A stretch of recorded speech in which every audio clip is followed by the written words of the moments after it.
Boluje Vučićaca, razbole se zbog pitanjca. Zar vam nije život vredan, novinari sa N1? Lečili ga svi lekari, doktor Slina, doktor Mali. Loša mu je čuka zbilja, razbole se zbog sovilja. Za tebe je najzdravije paradajz iz Albanije, poslaće ti Edi Rama. Iz sendviča vadi šunku, ni salame ne smeš trunku, ne dozvoli da zbog masti tebe skinu sa vlasti. Oj, kaj, oj. Aj, živa.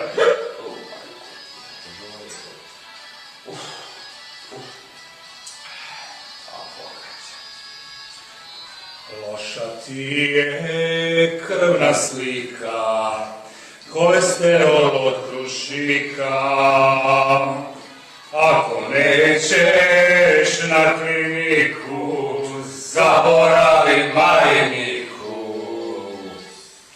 O njegovoj krvnoj slici sluša se na ćirilici i na Pinku kod Sarape.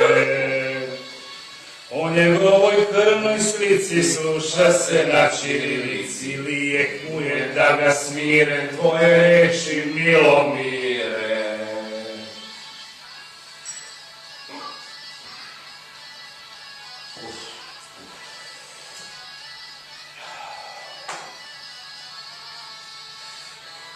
Prepisao ti kardiolog, ne dijalog, već monolog.